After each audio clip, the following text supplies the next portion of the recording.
Bienvenue à tout le monde. Bienvenue René. René Bourgeon. Déjà merci d'être venu jusqu'à nous.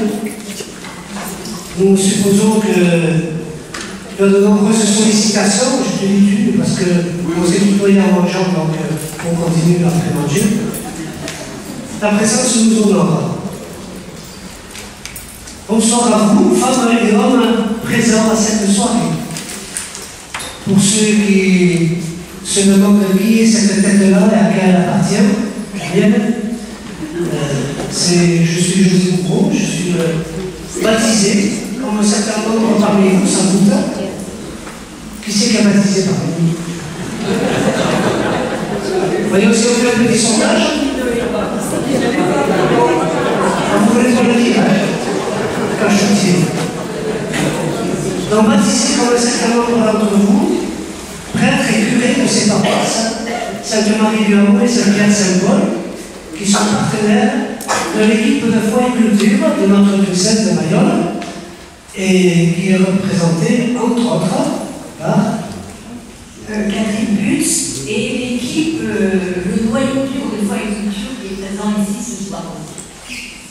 Voilà, alors nous avons fait, c'est une première pour nous, et pour moi d'ailleurs aussi, d'ouvrir ces soirées, puisque nous avons fait un partenariat entre les deux paroisses de ce nom de Beau et puis foi et culture, en mettant aussi dans le coup d'autres partenaires, et voilà, pour, sous le thème dessiner l'avenir, dire une espérance. C'est tout un programme, tant concernant notre monde que touchant à notre Église catholique. Et c'est un honneur et une grande joie de commencer cette année en accueillant René Bourgeon dans ce cadre de notre souhait de partager, de réfléchir, de chercher à construire selon un mot que nous aimons et que le pape François a mis dans notre besace, c'est le mot, tu nous le souffles? Eh oui. C'est-à-dire que cette année, le terme qui a été employé, c'est le terme de partenariat, mais c'est vrai que ça a été beaucoup plus que ça, et ça a été une rencontre, et on s'est dit, cette année, on marche ensemble. Et il s'est trouvé que chacun d'entre nous avait commencé à réfléchir à l'année à venir, les uns pensant davantage en termes d'espérance, les autres en termes d'avenir.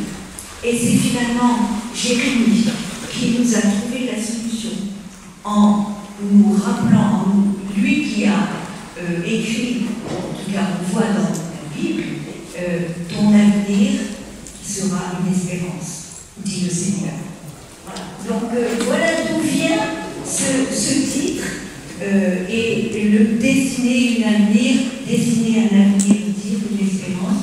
Nous avons essayé de garder la spécificité de chacun d'entre nous, avec la tradition déjà de foi et culture ouverte sur le monde et qui souhaite toujours avoir une soirée biblique, une soirée sociétale. Entre parenthèses, je présente mes excuses à celui qui va parler d'habitat et humanisme.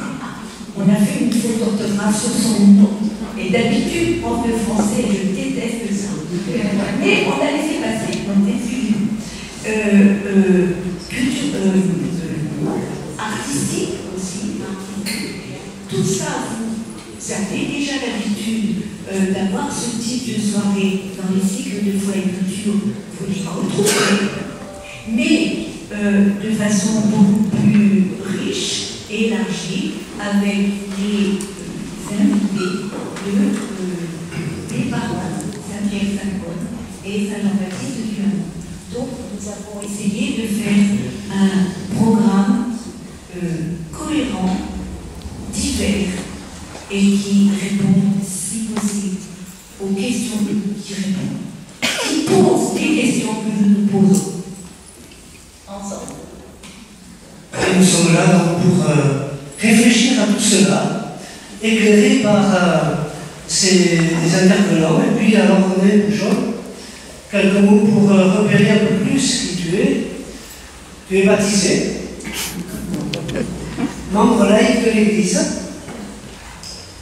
originaire d'Occitanie. Nous ne dirons rien du bien que nous pensons des Occitans. Les confins du Languedoc et de Rouergue, j'avais 20 ans en 68. Je ne fais que citer. Voilà. Voisin de l'abbaye de Sylvanès, fort apprécié par nombre de chrétiens, et pas que. Tu es devenu journaliste d'une passion.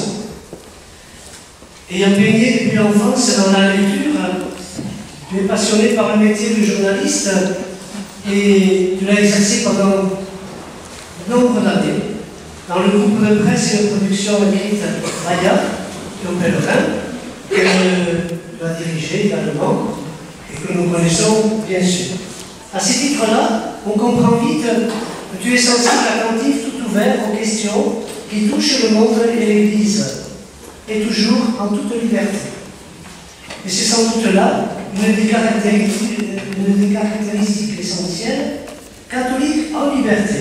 D'ailleurs, c'est bien le titre du blog, Catlib, vecteur important de l'expression qui aborde des sujets variés, tels que la religion, la politique, la culture, la société. Il est connu pour le ton critique et ses prises de position parfois audacieuses. Il est également apprécié pour la culture, la qualité d'écriture et son engagement en faveur de la liberté de pensée et d'expression. Alors ça, je ne sais pas s'il faut le croire, parce que c'est ce que dit l'intelligence artificielle que j'ai interrogé pour savoir ce qu'il pensait de mon blog. Et ce que vient de dire le père, c'est la réponse de l'intelligence artificielle. Comme nous sommes convenus à peu près, je l'ai gardé. Voilà. Donc ça veut dire des choses déjà. Donc, sûrement que tu rajouteras quelques touches de présentation à ce que je viens de dire, si tu en vois la nécessité. Sans doute aborderons-nous des actualités qui traversent le blog et peut-être qu'on entendra aussi pourquoi il n'ira pas à Marseille le 23 septembre. Si on me pose la question. Entre autres. Alors ce soir, pendant le temps qui nous est confié, nous recevons ce message sur le thème de catholique en liberté dans la société et dans l'Église. Nous avons hâte d'entendre pour pouvoir dialoguer dans une deuxième partie de la soirée pour asseoir, fortifier et chercher des raisons d'espérer, de dire et de rendre compte de notre espérance pour participer à l'œuvre qui nous incombe de dessiner l'avenir. Alors, pendant un bon moment, une heure sûrement, grosso modo, près, nous entendrons ce message-là, puis nous consacrerons le temps au dialogue avec toi, et puis après tout cela, il y a des livres à vendre et qui sont à disposition là. Alors on peut acheter par chèque, par espèce, par carte bleue même, etc. Voilà. On a toute liberté. Voilà. Et puis on aura aussi peut-être des nouvelles de la suite du programme de l'année. On dira un petit mot après.